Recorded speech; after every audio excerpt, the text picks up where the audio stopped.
If alcohol does splash in your eyes, immediately flush them with cold water and seek medical attention. Once the fiber is cleaved, it should be placed in the splicer at once to avoid chipping the delicate fiber ends. Do not re-clean the fiber at this point. Raise the splicer hood, located in the middle area of the top of the unit. Release the fiber clamps by pulling the clamp levers toward the front of the unit. Grasp the fiber coating between the thumb and index finger while steadying your hand on the splicer.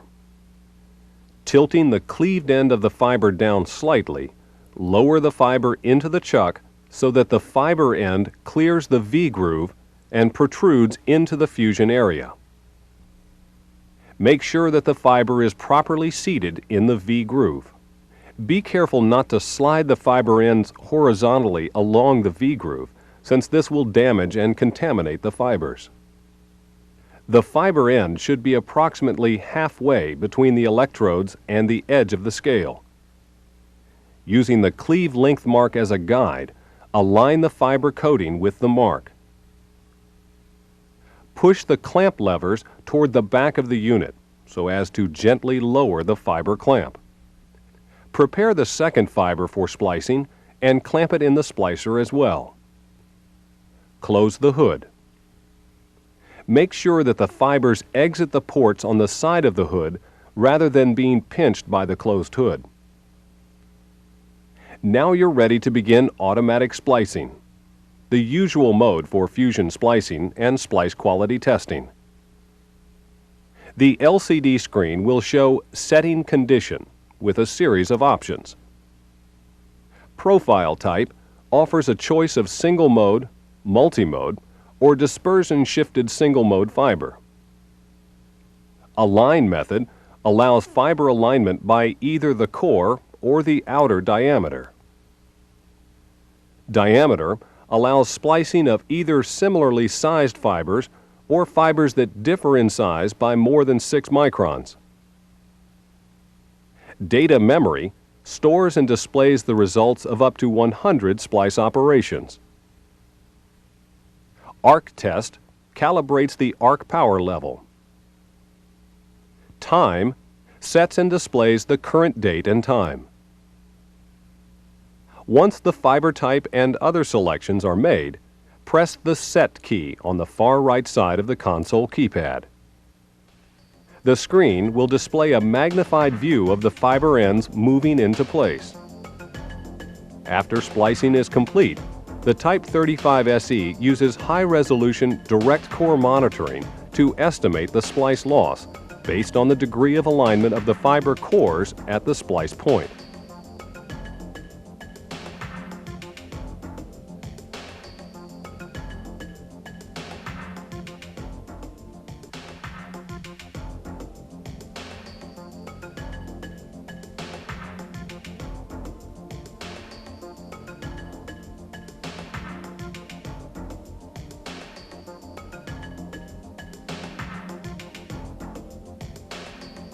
If the fusion is successful, the message "Splice complete" and the splice loss readout will appear on the screen.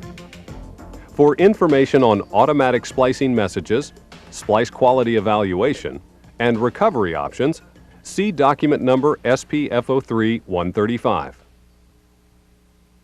The next step is to place the spliced fiber in the heater. Open the heater door and the fiber clamps on both sides of the heater. Open the hood and the fiber chucks and carefully lift the fiber out of the chucks. With the hood open, press the Reset key on the far right side of the console keypad. Then close the hood to keep out dust. Center the fiber protection sleeve over the spliced portion of the fiber, taking care to keep the fiber straight. Lower the fiber into the heater, centering the sleeve over the heater pad.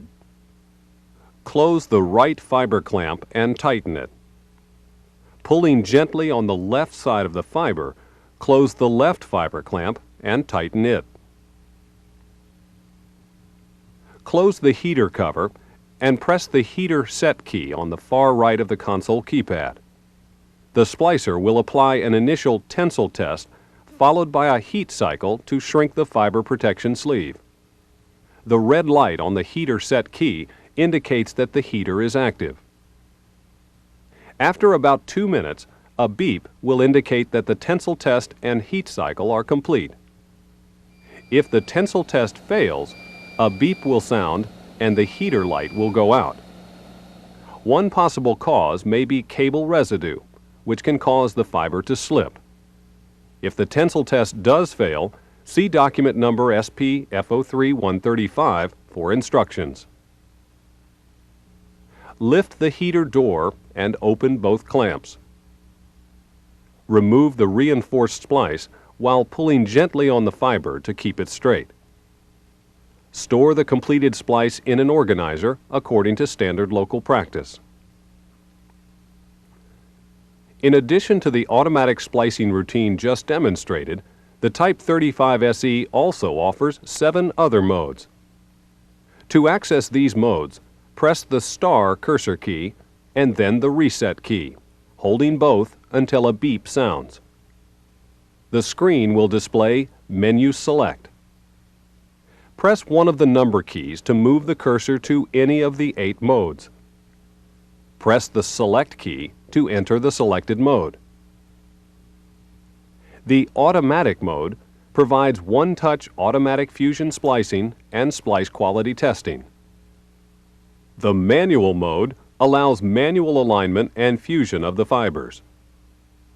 The Step mode is the automatic mode with a pause at each operation. To continue, press the Set key on the console keypad. The Communication mode offers the convenience of remote control of the splicer by an external computer terminal. The password-protected Parameter mode allows you to display or change fusion splicing parameters, including fusion duration, pre-fusion duration, gap, overlap, and arc power.